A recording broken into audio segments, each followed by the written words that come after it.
décryptage par Jamaldine Benchenouf. Bonsoir. Dans ce que traversent les nations, de vicissitudes et de périls parfois mortels, le plus à craindre est dans la déliquescence des valeurs porteuses, dans la captation de la souveraineté populaire par des forces illégitimes, et plus grave que tout ce qui peut s'imaginer, dans la corruption de masse et des élites pratiquée par les tenants du pouvoir pour se rallier, pour se ménager des alliés naturels au sein de la société et dans toute la société, à tous les niveaux et dans toutes ses déclinaisons. Il en résulte une alliance malsaine et contre nature, contre tout ce qui est essentiellement vertueux, tout ce qui tend à la liberté, à la justice, au respect du droit et à une gestion méritocrate de la nation pour le bien commun, pour l'avenir des générations futures. Et ainsi, par cette corruption généralisée des masses et des élites, les élites, censées émerger d'une pratique méritocrate de la chose politique, se désagrègent comme autant de briques solides qui constituaient le mur de la cohésion, dont la diversité politique est elle-même un gage de liberté. Cette corruption de masse et des élites, avec des méthodes particulièrement insidieuses qui procèdent d'une émulation par le pire, aboutit très naturellement, j'allais dire, à une très large couche sociale de gens qui viennent de toutes les catégories sociales, mais qui tiennent tous et qui se tiennent tous par le ciment de la mauvaise conscience généralisée. Voilà pourquoi les faux anciens moujahidines, les incompétents bombardés à de hautes fonctions, les prédateurs économiques, les pseudo-élus issus de la fraude électorale, les magistrats corrompus et tous les gens qui procèdent de cette mauvaise conscience généralisée deviennent le pilier de la société tout entière, un pilier vicié, un pilier pourri, un pilier qui ne tiendra pas longtemps. Voilà pourquoi c'est le pire penchant des régimes mafiocrates, médiocrates.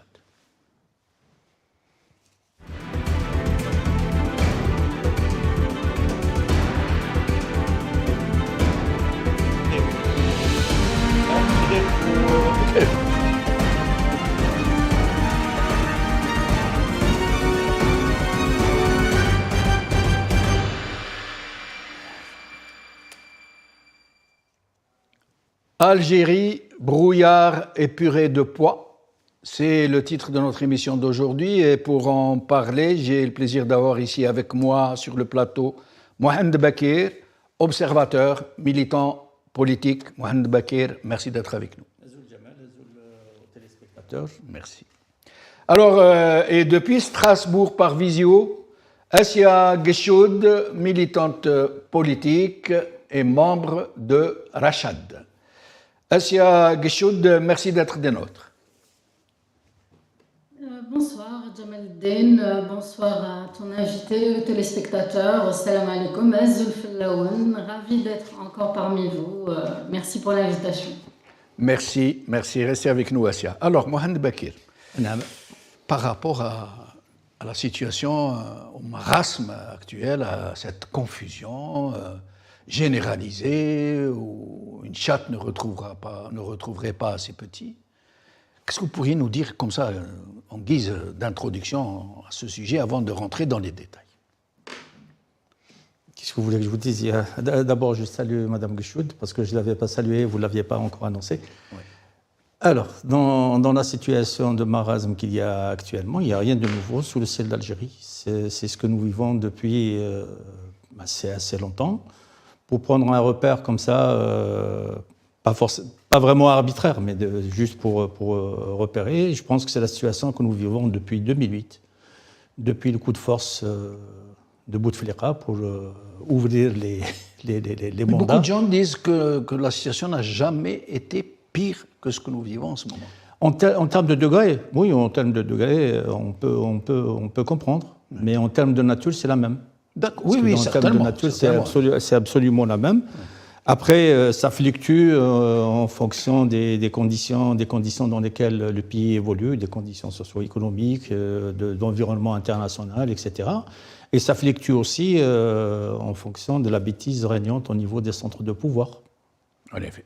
Ouais. Et qu'est-ce que vous pensez de ce que j'ai dit tout à l'heure dans l'intro? Ça fait plusieurs émissions que vous abordez la question de la nation, ce qui fait la pérennité des nations et ce qui fait leur déclin.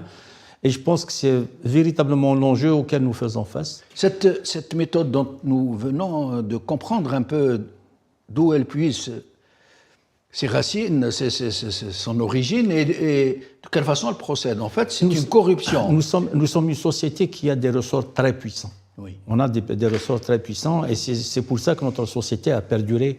Nous sommes l'une des rares vieilles nations à exister encore avec ses référents culturels, ses référents linguistiques. Malgré les coups de boutoir. Malgré tous les coups de boutoir, malgré toutes les vicissitudes de l'histoire.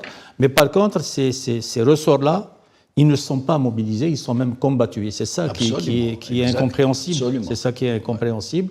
Soit on veut s'inscrire dans des projections qui sont plutôt du Nord, européo, anglo, nippo, etc. Soit on veut s'inscrire dans des histoires et des représentations qui sont plutôt orientales. Oui. Et les deux ne nous correspondent pas. Les deux ne nous correspondent pas. C'est notre vrai référent. Et qu'est-ce qui fait que nous ne pouvons pas nous réapproprier ces grands principes dont vous parlez, cette essence? C'est notre propre histoire, c'est l'histoire de notre mouvement national. D'ailleurs, cette année, c'est l'année du centenaire de l'Étoile nord-africaine. Et je pense que ça devrait être une année de réflexion, d'introspection sur notre mouvement national pour essayer de revisiter un petit peu tout ce cheminement-là.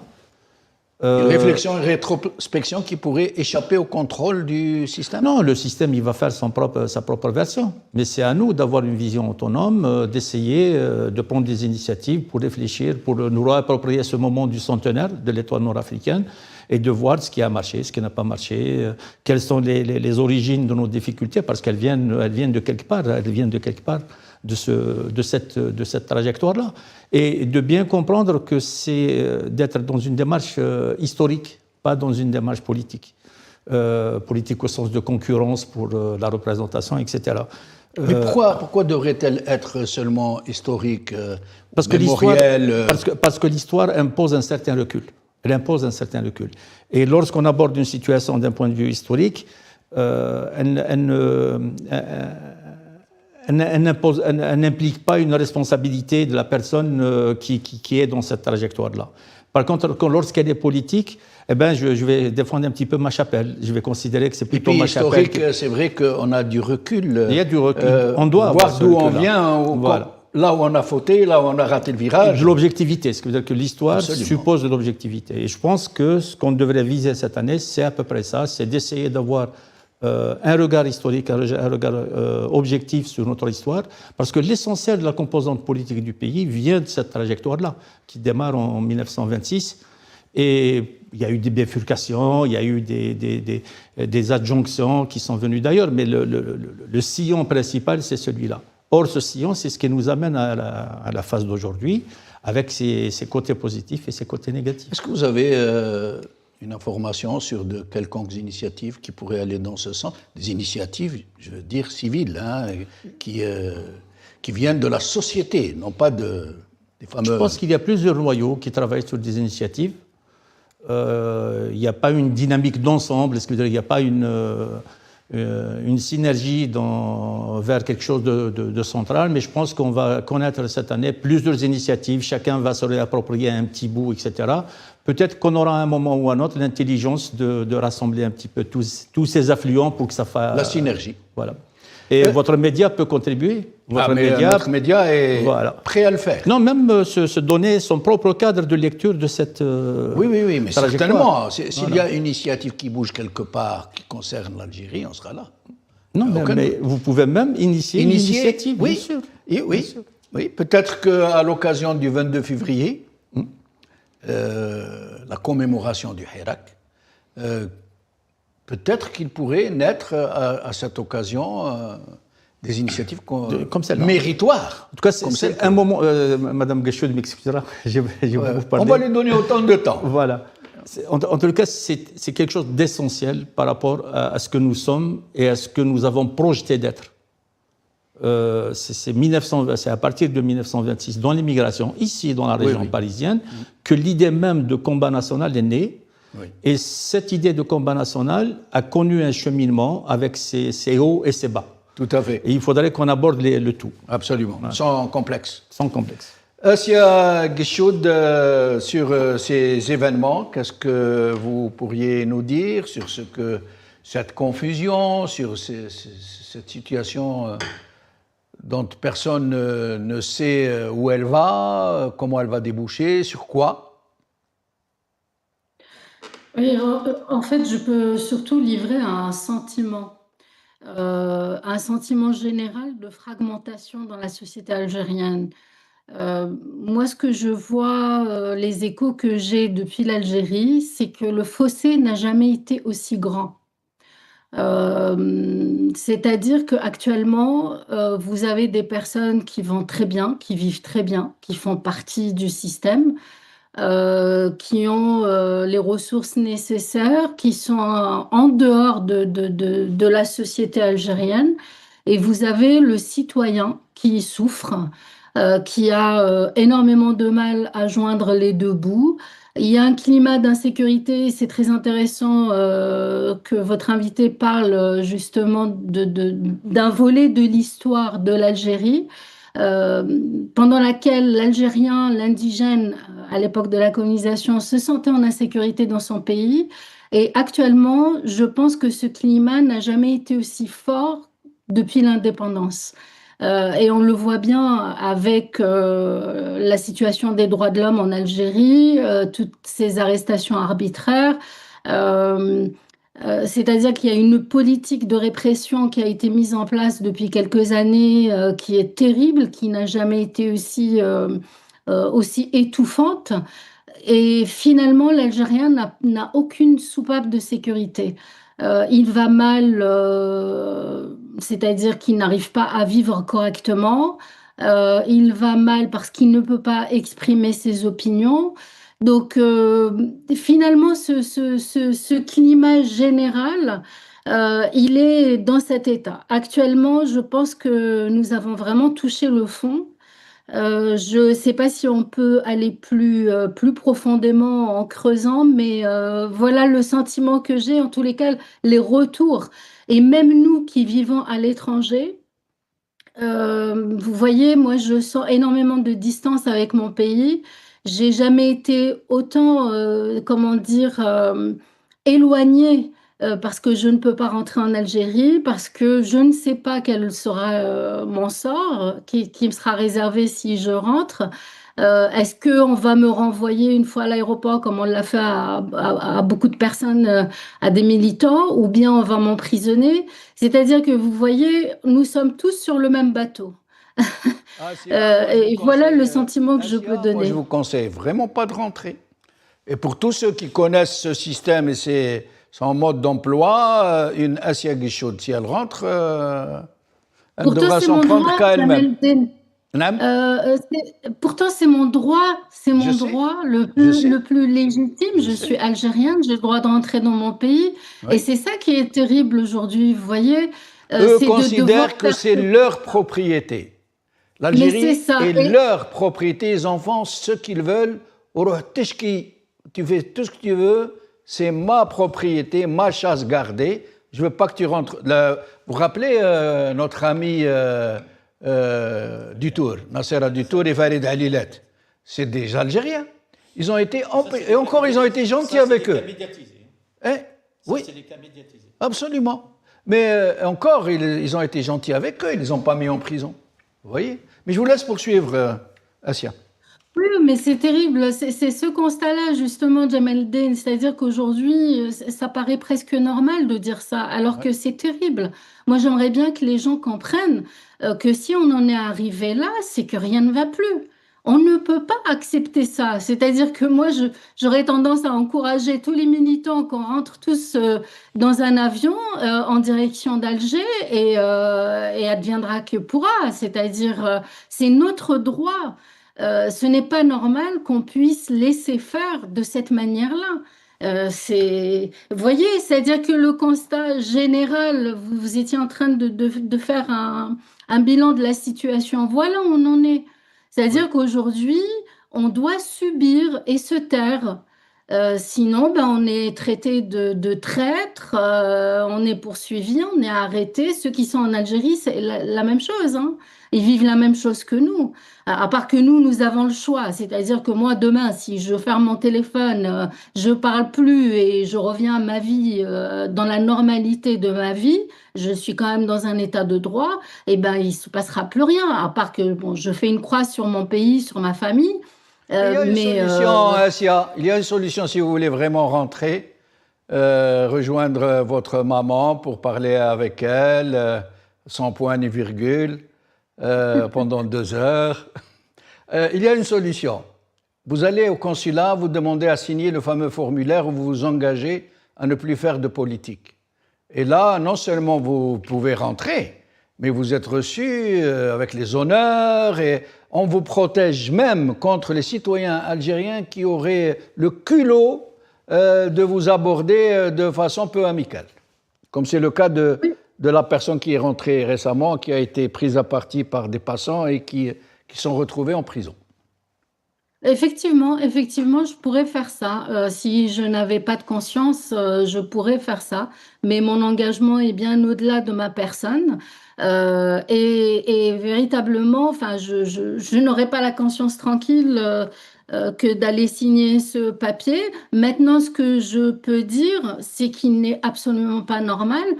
Par exemple, moi, je suis en France, je peux critiquer la politique française, d'ailleurs avec des mots parfois extrêmement durs. À aucun moment, je risque d'être emprisonnée ou d'être harcelée. À partir du moment, vous voyez, dans notre langage, dans notre façon de militer, nous sommes pas, ce n'est pas de la diffamation, nous n'atteignons pas à la vie privée des gens, enfin, nous restons dans un cadre quand même assez conforme. Donc, il n'est pas normal que nous ne puissions pas critiquer, donner notre opinion clairement dans notre pays d'origine. Ce n'est pas normal. C'est ça que j'aimerais que les gens comprennent, c'est-à-dire que notre combat est juste, c'est simplement critiquer une politique avec laquelle nous ne sommes pas d'accord, c'est militer pour les droits de l'homme, c'est absolument rien de criminel. Alors, justement, Assia,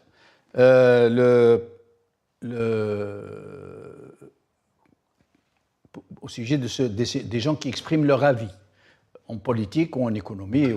Il y a eu 2 cas cette semaine, les plus visibles, enfin, dans ces 10 derniers jours. Celui d'abord d'un expert en économie et en investissement, en site industriel, monsieur Jilul Selama, qui a donné un avis très poli, très mesuré, très pondéré sur ce qu'il pense de Rarj Bilet. Il a été victime d'une disparition forcée. Pendant plus de 5 ou 6 jours, sa famille ne savait même pas où il se trouvait. C'est avéré qu'il a été enlevé et qu'il a été séquestré dans une brigade de gendarmerie, celle de Babjdid, et qu'il y est jusqu'à maintenant, il est à sa 10e journée, je crois, sans autres explications. Il y a eu celui de ce jeune chômeur, Annabi, maçon, qui ne trouve pas du travail et qui a dit son ras-le-bol dans une vidéo sur les réseaux sociaux. Il est en prison. Il a été enlevé, inculpé et mis en mandat de dépôt pour atteinte à l'image de l'Algérie. Alors que eux, tout ce qu'ils font, ça ne porte pas atteinte à l'image de l'Algérie, n'est-ce pas? Mais sinon, nous allons d'abord rappeler que M. Tebboune a appelé les Harraga à rentrer chez eux, qu'ils seront pardonnés. Je me demande pourquoi pardonner, quel mal ils ont fait. Et qu'ensuite, il les appelle à rejoindre leur pays, leur famille, etc.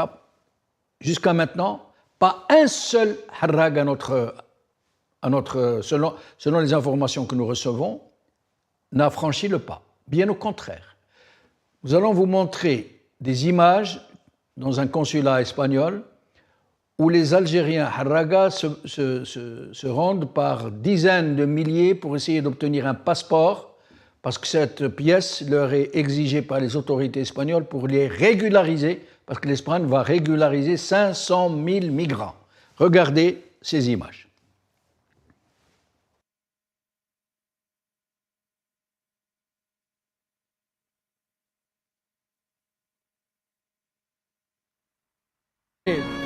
قال انا مشرجرين في الحرب خرجونا اي باسبور ما بغاوش يخرجونا يا عمي تبونا هذه الحاجه عمي تبون ولادك الكرام مالك هم يدمروا فيهم يحوزوا فيهم يا يقيسوا في قشهم عمي تبون كون معانا هذا نداء عمي تبون والموتوا عليك عمي تبون موتوا عليك شوف لنا اي حل عند وليداتنا انا واحد من الناس عندي 4 اولاد ليسونسيال خاوتي اللي يسكنوا بعيد وتابعين الاليكانت ما كان لا تروحوا دركا اصبروا تسكالما الدعوه وبعدا روحوا فرزوا اموراتكم باسكو اللي يروح درك قادر تشقى بوريا باسكو راكم تشوفوا في لابوليس وكلش وقال لي طفل صاحبي يعيط لي قال لي راه مقافلينها خلاص دام داروا هذيك لافيل وبعد قال لي قفلوها وربي يسهل على كل واحد ان شاء الله.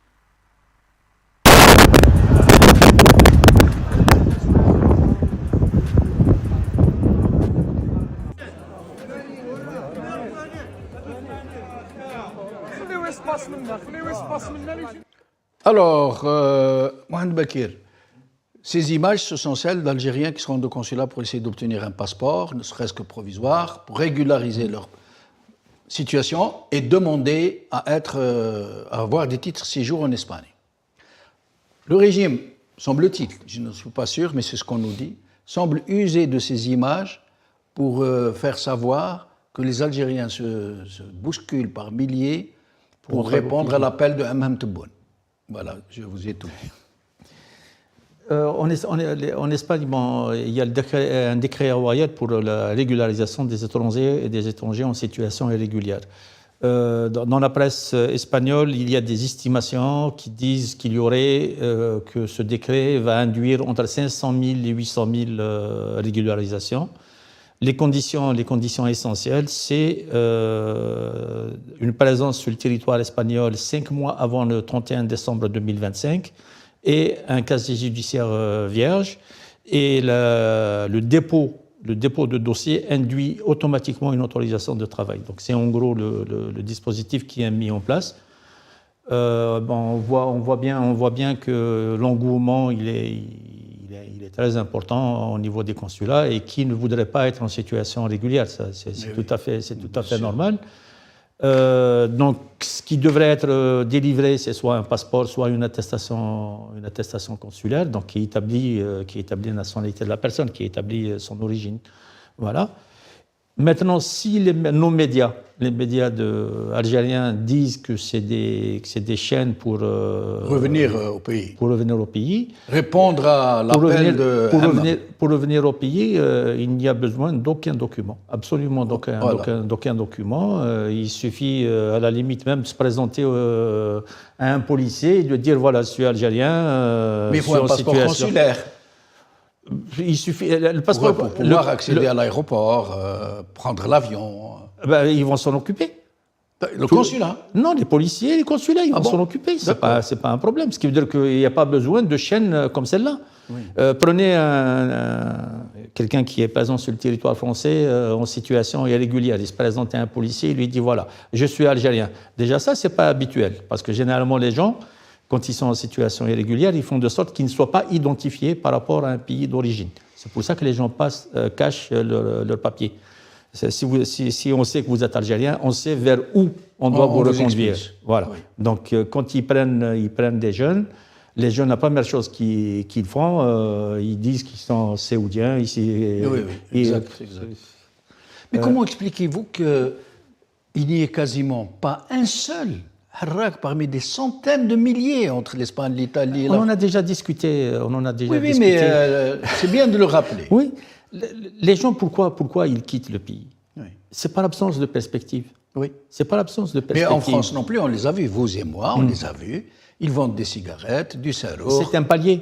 C'est un palier. Bon, il y a une fraction des jeunes qui sont présents, par exemple en France, qui sont dans la délinquance, qui s'inscrivent dans des solutions. Mais dans le meilleur des cas, ils sont dans le noir, dans le travail au noir. Ils sont dans le noir. Ça, c'est le meilleur des cas. C'est un palier. Oui. C'est-à-dire que le réservoir, il se renouvelle, mais il n'y a pas une accumulation permanente au niveau de ce réservoir des gens qui sont sans papier. Les gens, ils finissent toujours par trouver une solution d'insertion. Maintenant, c'est un petit peu la règle. Il y a des phénomènes où les fléaux sont plus visibles que les éléments positifs. C'est exactement la même situation au pays. Au pays, aujourd'hui, on voit plus les aspects de délinquance, etc. Absolument. Alors qu'on a vu l'extraordinaire solidarité, vous en parliez à plusieurs reprises, au niveau du Hirak, l'espoir qui renaît, etc. Et ici aussi, au niveau des sans-papiers, c'est ce qu'on voit le plus. On voit le plus les strates qui sont dans les choix les plus négatifs, dans des choix marginaux. C'est ce qui est le plus visible. Mais ça ne veut pas dire que c'est ça qui caractérise les sans-papiers. Les sans-papiers, c'est des gens qui travaillent, c'est des gens qui ont un revenu, qui ont des locations, qui ont des engagements qu'ils honorent, etc., et qui finissent par trouver une façon de s'insérer. La majorité... On l'a trouvé les 500 000 à 800 000 en Espagne. Bien sûr. Qui attendaient, qui vont avoir l'opportunité de régulariser leur situation. La régularisation, qu'est-ce qu'elle apporte? Elle apporte une plus grande sécurité pour la personne. Parce que quand on est sans papier, moi je l'ai été 8 ans. Donc j'en sais quelque chose. Quand on est sans papier, on est dans une situation de précarité et de fragilité. Donc on est obligé. D'inquiétude permanente. D'inquiétude permanente, bien sûr. Ouais. Donc la régularisation, elle apporte de la sécurité et c'est un élément de stabilité. C'est un véritable élément de stabilité. Assia, sur la même question, ces Harraga qui vont être régularisés en Espagne, peut-être même en Italie, voire même peut-être en France, ça devrait venir tôt ou tard, mais que le régime semble exploiter comme étant des gens qui veulent régulariser leur situation pour pouvoir enfin revenir à leur pays et répondre à l'appel de leur président de la République. Oui, alors les régularisations en France, il ne faut pas trop y compter, hein. Avec voilà, l'extrême droite qui est de plus en plus forte en France et même en Europe, hein, d'une manière générale. Tout le monde n'a pas je me permets de vous interrompre. C'est facile de dire l'extrême droite, l'Italie par exemple, qui est d'extrême droite, a régularisé presque 1 million de... Mais en France, par exemple, c'est facile de dire qu'ils retournent tous chez eux, les émigrés, nous pompent l'air, on ne va plus régulariser, immigration zéro, c'est facile. Mais moi, j'invite ces gens qui parlent comme ça à pratiquer ce qu'ils disent, qu'ils expulsent donc tous les émigrés d'un seul coup, et nous verrons si la machine continuera à tourner. Mais je vous laisse... Oui, mais bon. Je vous laisse poursuivre. Oui, mais tous les pays ne font pas de ce sujet le principal nerf de la guerre électoraliste.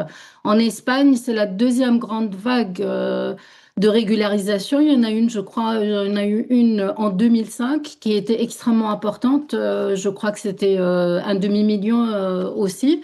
Donc, bon, avec un gouvernement socialiste, il y a eu aussi une pression citoyenne très importante de la société civile. Donc voilà, et ils ont bien pris en considération le fait que régulariser les sans-papiers, c'est aussi remplir les caisses de l'État, parce que toutes ces personnes travaillent dans le pays, elles ne cotisent pas.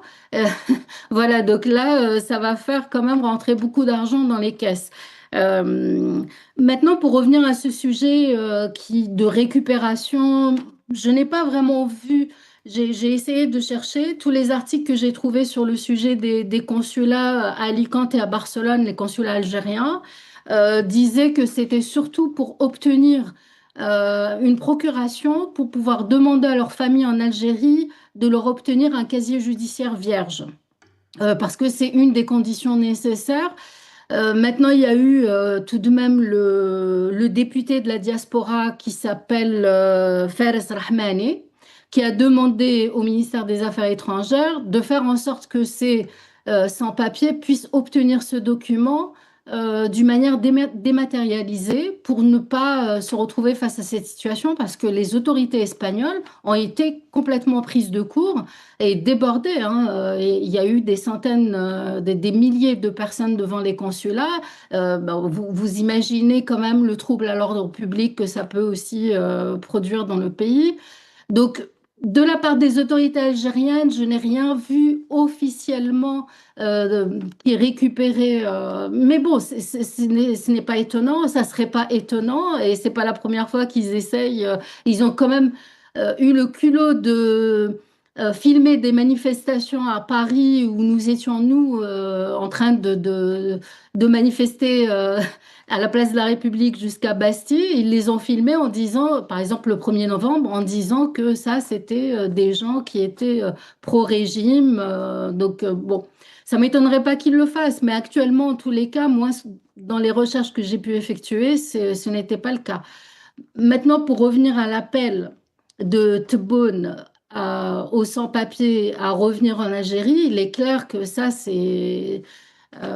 comment dire, c'est totalement inenvisageable à partir du moment où ces gens-là ont décidé de partir, et on le voit bien. Là, vous montrez les images, ils se ruent pour régulariser leur situation, c'est-à-dire que dans la balance, vous aviez l'appel de Tebboune, et de l'autre côté, vous aviez l'appel de Sanchez. Alors, ils ont répondu à l'appel de Sanchez. Ils sont allés se faire régulariser en masse.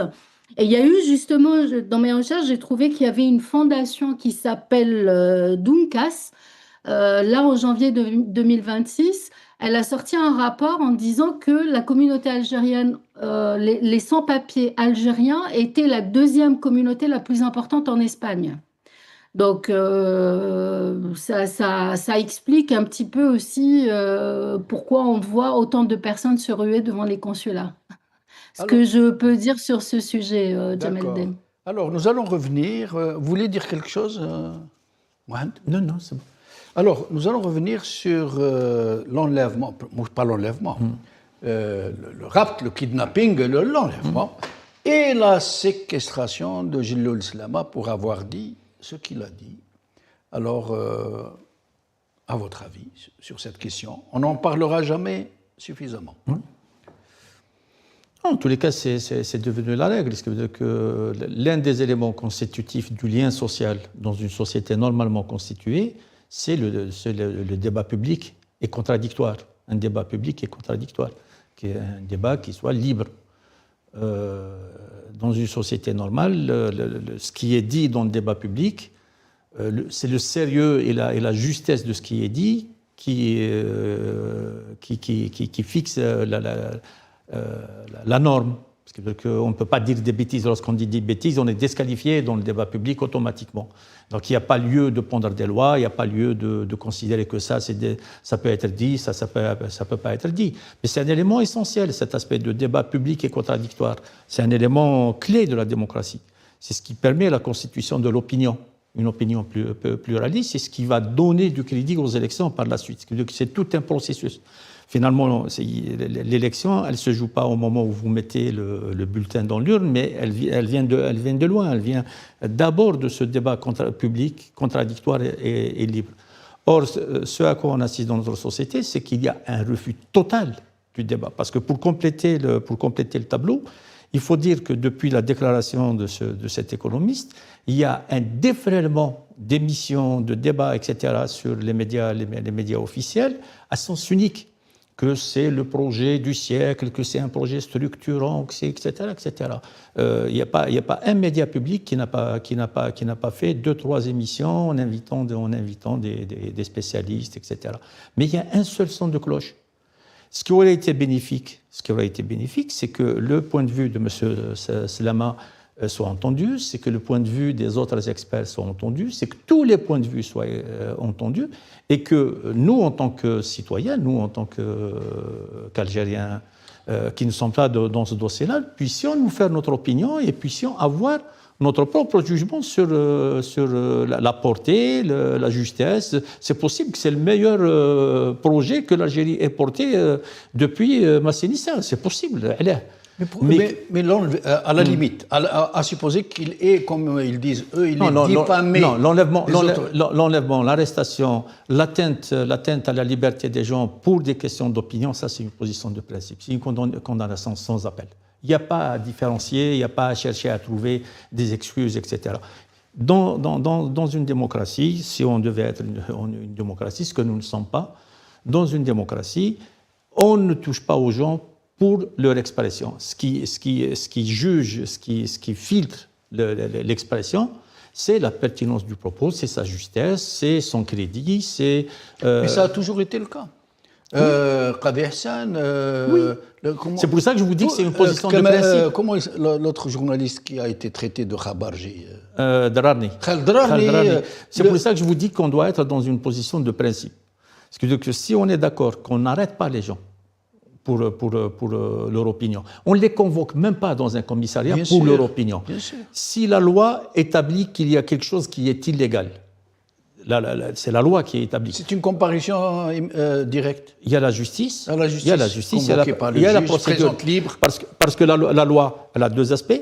Il y a la loi qui édicte la règle et il y a la procédure qui suit derrière. Voilà. C'est-à-dire qu'on n'applique pas la loi n'importe comment. Absolument. C'est le b.a.-ba. Mais moi, personnellement, je considère qu'on ne peut pas convoquer quelqu'un dans un commissariat pour son opinion. Absolument. C'est pas acceptable. Plainte pour diffamation, oui, que le juge convoque l'intéressé ou d'une autosaisine d'un procureur, etc. Mais qui comparaît libre. Prenez un exemple.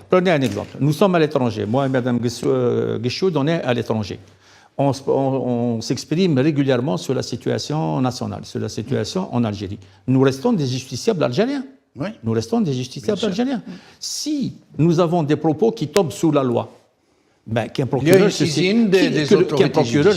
saisisse. Bien sûr. Et on est libre, nous restons libres de nous présenter ou pas à la convocation de la justice. Absolument. Il n'y a pas un cas où quelqu'un a été poursuivi de la sorte.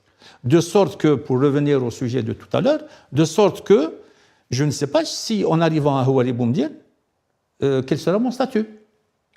Alors que je suis en droit de le savoir. Si j'ai commis des choses qui sont répréhensibles par la loi, chiche, qu'ils aillent devant... mais pas besoin de ça. Voilà. Si vous y allez, vous arrêtez parce que vous n'avez pas respecté l'omerta sur certains points. C'est-à-dire que nous sommes hors du droit. Bien sûr. Totalement hors du droit. C'est l'arbitraire le plus absolu. Absolument. Et je voulais dire un propos sur la solution que vous avez proposée à Mme Gueshoud. Il faut dire une chose.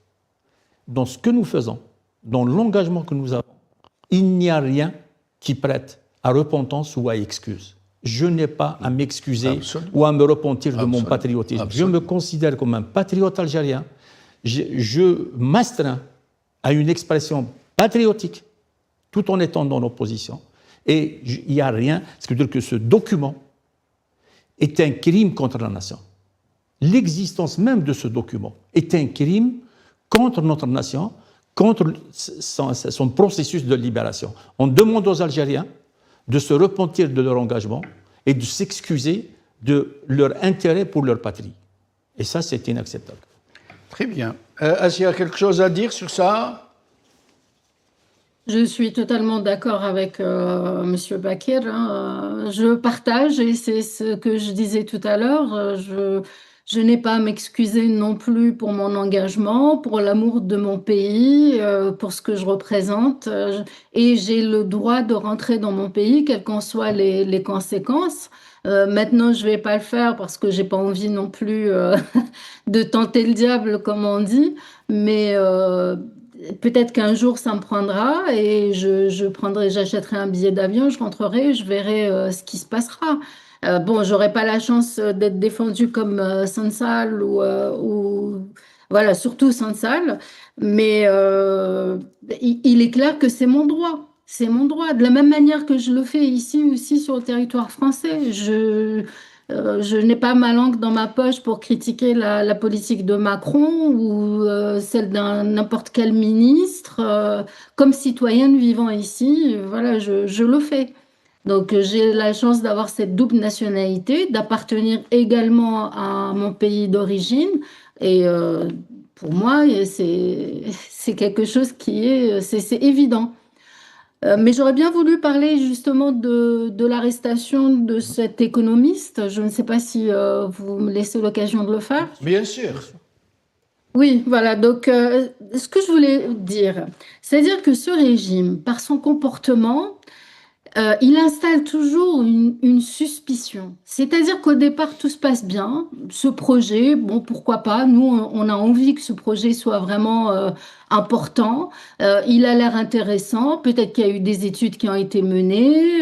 Voilà, il pourrait les partager avec les citoyens algériens.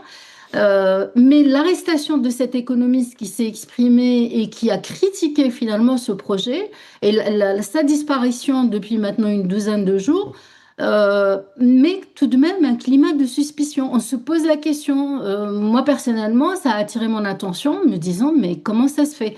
Qu'est-ce qu'ils ont à se reprocher? Et on le sait très bien dans leurs agissements, la plupart du temps, quand ils ont des actions comme ça inexplicables, c'est-à-dire que ça cache quelque chose.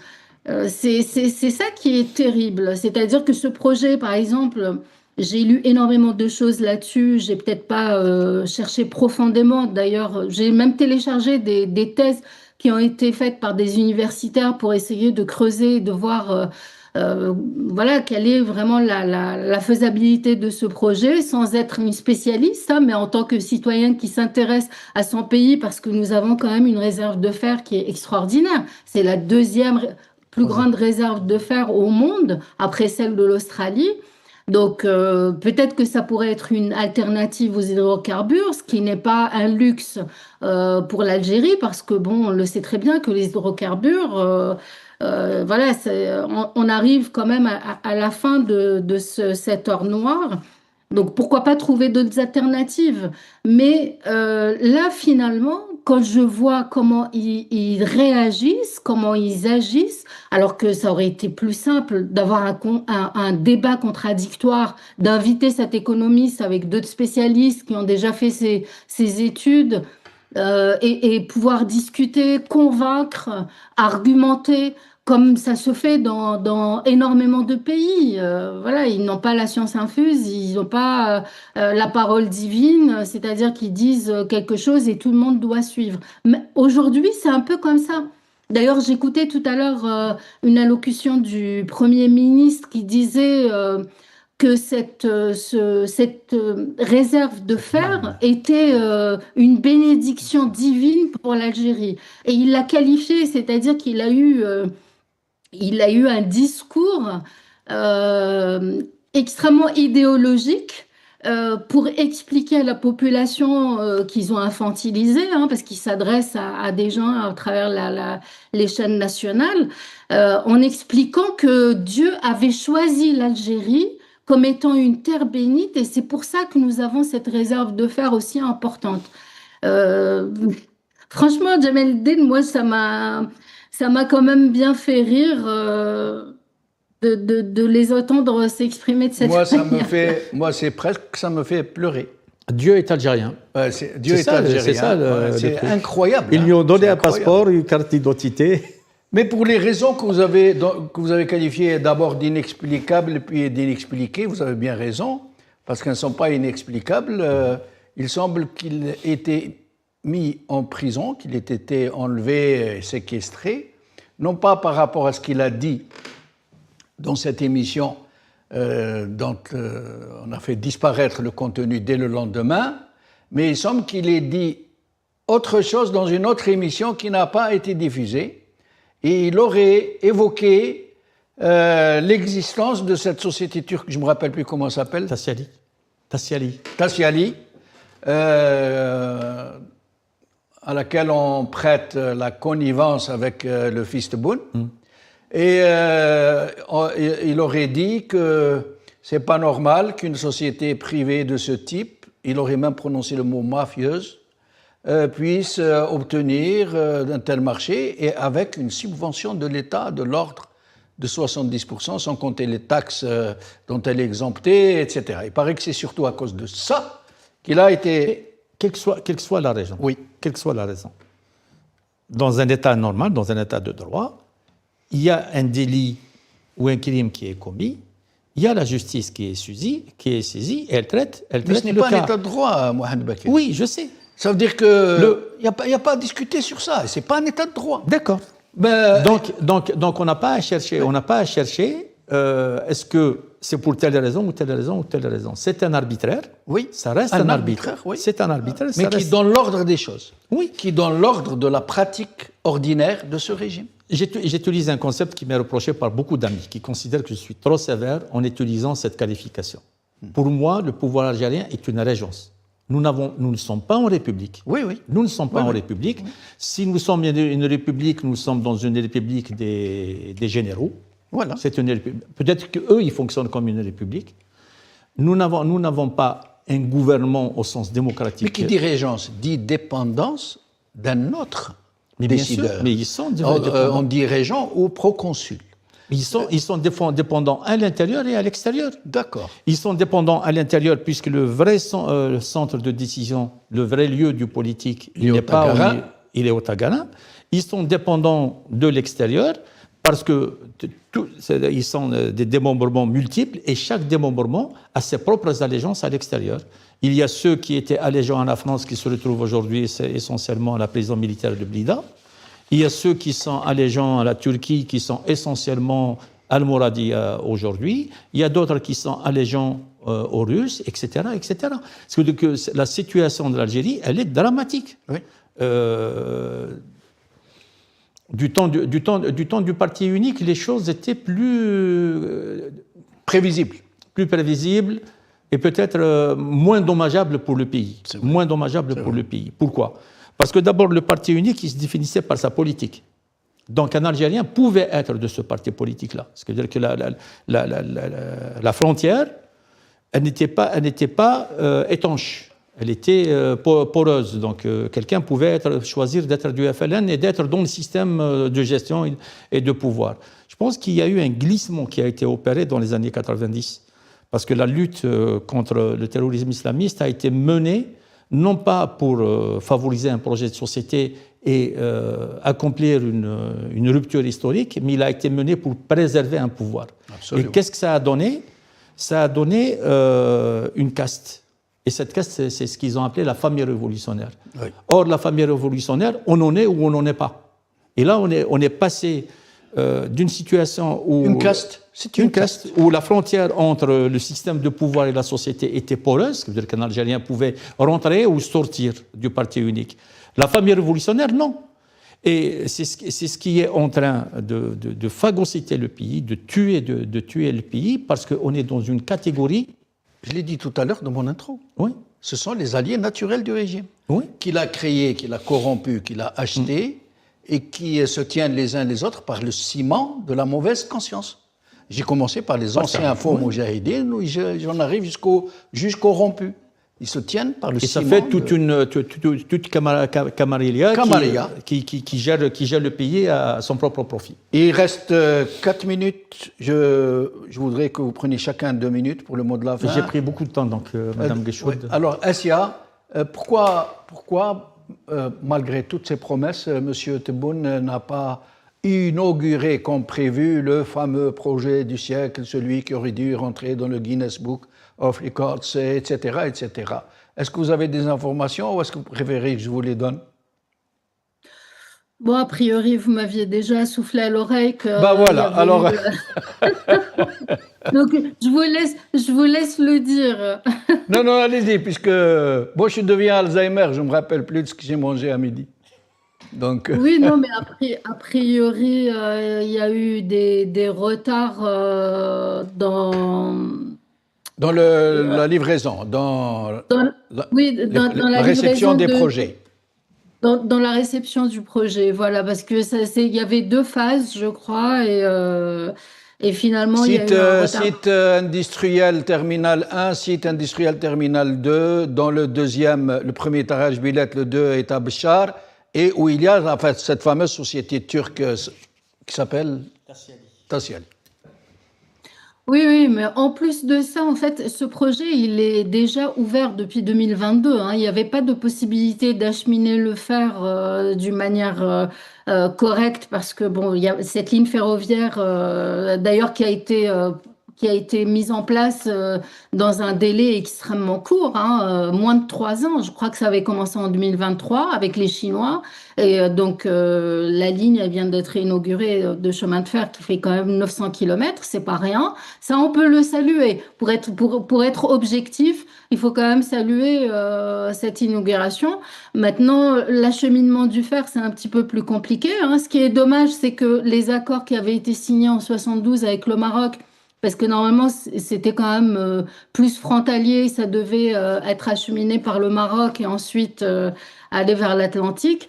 Ça n'a pas abouti à cause des problèmes avec le Sahara occidental, mais aujourd'hui, finalement, ils se retrouvent encore avec des difficultés à acheminer ce fer. Mais bon, je ne suis pas experte dans ce domaine et ça mérite quand même de faire des recherches, d'inviter des personnes compétentes dans ce domaine pour pouvoir vraiment bien décortiquer le problème. Merci Assia. Mohamed, dernier mot, le mot de la fin. Ouais. En tous les cas, Rajbilat, ce n'est pas de Rajbilat que l'avenir de l'Algérie dépend. Il faudrait qu'il y ait une vision d'ensemble qui peut intégrer. Ça reste une ressource naturelle. Voilà, ça peut intégrer. Et d'ailleurs, il faut faire attention parce que, parlant du Groenland, Trump a dit quelque chose au Danemark qu'il faut bien écouter. Il leur dit, c'est pas parce que vous avez débarqué il y a 500 ans que la terre vous appartient. Et nous, c'est pas parce qu'on habite une terre que les ressources naturelles nous appartiennent dans le monde qui vient. Ça, oui, il faut bien qu'on le comprenne. Absolument. Et par rapport à Rajbilat, c'est un projet structurant, c'est certain. Il y a des difficultés techniques réelles. La rentabilité du projet n'est pas acquise, n'est pas acquise. J'aurais aimé que ce projet soit structurant non seulement pour l'Algérie, mais pour l'Afrique du Nord. Nous aurions pu continuer dans la solution avec nos frères marocains, parce que c'est en partageant des intérêts communs avec le Maroc que nous pourrons traiter les questions régionales avec un autre angle de vue. Je ne suis pas en train de dire qu'il faut lâcher la question d'autodétermination du peuple sahraoui, bien au contraire. Je pense qu'on aidera à l'autodétermination du peuple sahraoui en ayant des intérêts communs avec l'État marocain. Mais là, il faut une stratégie, une véritable stratégie, chose que nous n'avons pas. Un autre élément, notre Sud, je pense qu'il y a une richesse qui est complètement évacuée parce qu'elle est peu sujette à la rente, qui est totalement évacuée par la régence, c'est celle de l'électricité, la production de l'électricité. Oui. Ça, c'est une question qui est totalement évacuée par la régence. Il faut de la compétence, de la vision. Alors, il nous faut de l'électricité déjà, nous, en tant qu'Algériens, nos besoins sont immenses. Oui. L'Europe aura des besoins incommensurables en électricité. Oui. Et notre profondeur africaine aussi aura des besoins immenses en électricité. Cette richesse-là, malheureusement, elle produit. Et il paraît que nous avons un site désigné à cet effet qui est absolument faramineux. Déjà, par rapport à Rajbilat, l'ensoleillement, là où l'ensoleillement est le plus puissant et le plus long du monde. On a un exemple juste à côté de nous, c'est les Marocains qui ont un site expérimental, c'est Ouarzazate. Oui. Ouarzazate, où ils expérimentent différentes technologies de production d'électricité. Oui.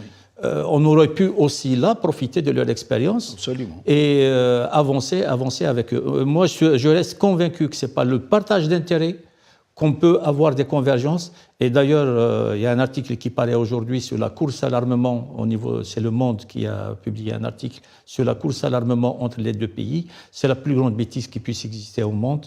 Nous sommes des économies très modestes et on consacre des dizaines de milliards de dollars à acheter de la quincaillerie pour un jour peut-être nous entretuer. Et ça, c'est malheureux. C'est malheureux.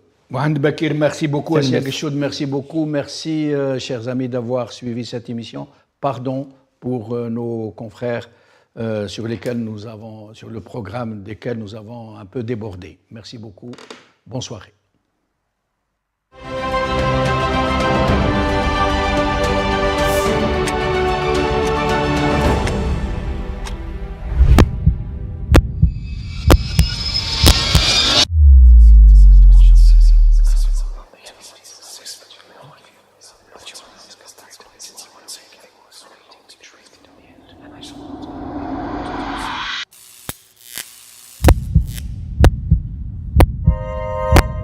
Décryptage par Jamaldine Benchenouf.